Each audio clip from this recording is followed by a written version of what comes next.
Gönüller gülyer bu akşam çağı Gülyerler hatırlar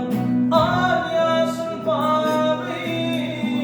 Gönlüm sultanı barkeri peyker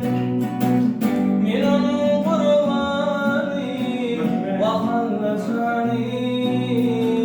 Gönlüm sultanı barkeri peyker Min onun kurbanı melek canı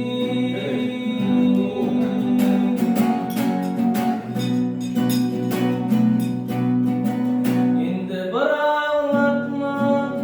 ey peri peyker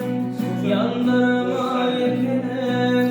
dağıyla beni Kara oğlum kızlar kara kıyılara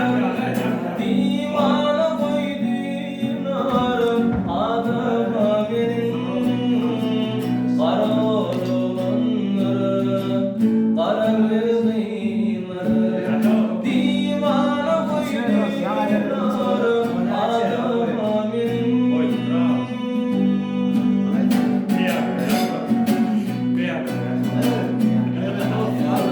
Kendimin bulmayın deli divana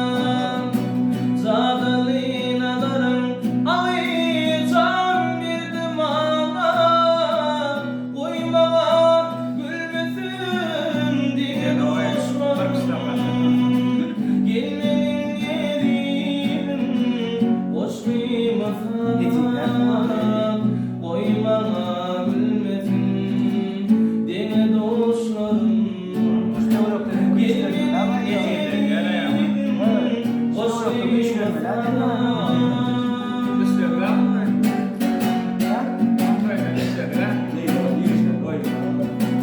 On sekiz yaşadım gelin kimana Elmasın bulursun yolları bana Eğer de siz bilmesin sevimimin Min bakı divana deli divana Eğer de siz bilmesin sevimimin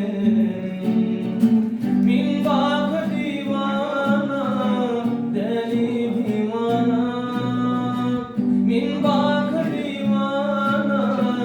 deli divana Deli divana Deli divana